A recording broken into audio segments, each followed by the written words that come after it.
চলুন একটি গল্প শোনাই। একবার এক কৃষকের বাড়িতে ইঁদুর মারার জন্য ফাঁদ পাতা শুরু হলো এবং সেই ইঁদুর ফাঁদ থেকে বের হওয়ার জন্য ফন্দিয়াটা শুরু করলো এবং খুব স্বাভাবিকভাবে সে খুব ভয় পেয়ে গেল। ফাঁদটি অকেজো করার জন্য সে ওই বাড়িতে থাকা মুরগির কাছে সাহায্য চাইল। মুরগি ঘটনা শুনে জবাব দিল যে ফাঁদটি আমার কোনো ক্ষতি করতে পারবে না, অতএব আমি এখানে কোনো সাহায্য করতে পারবো না। মুরগির থেকে এই উত্তর শুনে ইঁদুর স্বাভাবিকভাবে খুব দুঃখ পেল এবং ছাগলের কাছে গিয়ে সাহায্য চাইল। ছাগল ফাঁদের কথা শুনে বলল, ওই ফাঁদ বড়দের জন্য নয়, আমি এখানে তোমাকে তো কোনো সাহায্য করতে পারবো না। ইঁদুর ছাগলের থেকে সেই উত্তর শুনে দুঃখিত হয়ে গরুর কাছে গেল। গরু সব কথা শুনে বলল, ইঁদুরের ফাঁদ আমার মতো বড় প্রাণীর কোনো ক্ষতি করতে পারবে না, যা আমার কোনো ক্ষতি করতে পারবে না তাতে আমি সাহায্য করতে পারবো না। ইঁদুর শেষ পর্যন্ত নিরাশ হয়ে তার গর্তে গিয়ে লুকিয়ে গেল। একদিন রাতের বেলা কৃষকের বউ বুঝতে পারলেন ফাঁদে কিছু একটা ধরা পড়েছে।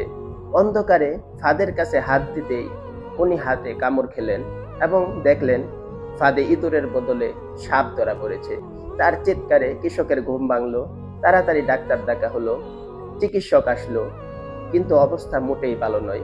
ঔষধ হিসাবে ডাক্তার মুরগির স্যুপ খাওয়াতে বললেন। স্যুপের জন্য কৃষক মুরগিকে জবাই করে দিলেন। অবস্থা আস্তে আস্তে আরো খারাপ হতে থাকলো। দূর দূরান্ত থেকে আরো অনেক আত্মীয় স্বজন আসলো। বাধ্য হয়ে কৃষক ছাগলকে জবাই করলেন তাদের আপ্যায়ন করার জন্য। আরো ভালো চিকিৎসার জন্য অনেক টাকার দরকার হতে থাকলো। অবশেষে কৃষক তাদের গরুটিকে কসাইখানায় বিক্রি করে দিলেন। একসময় কৃষকের বউ সুস্থ হয়ে উঠলেন।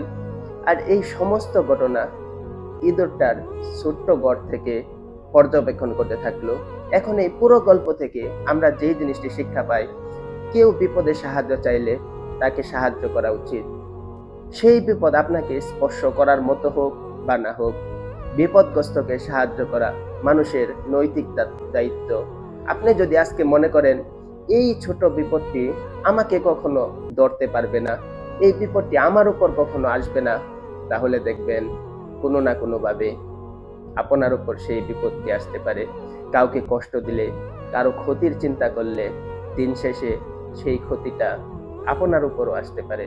তাই সাবধান। কারো ছোটখাটো বিপদ দেখে, কারো দুঃখ দুর্দশা দেখে কখনো হাসাহাসি করবেন না। সবসময় চেষ্টা করবেন তাকে সাহায্য করার জন্য। আপনি হয়তো ভাবতেছেন যে সে বিপদে পড়েছে, তার এই সমস্যা হয়েছে, তাতে আমার কি? এই সমস্যা তো আমার উপরে আসেনি, তো আমি কেন এগিয়ে যাব? আজকে যদি আপনি এগিয়ে না যান, তাহলে দেখবেন এই সমস্যাটাই আরো বড় হয়ে আপনার উপর চলে আসছে, আর তখন আপনাকে সাহায্য করার মতো কেউ এগিয়ে আসবে না।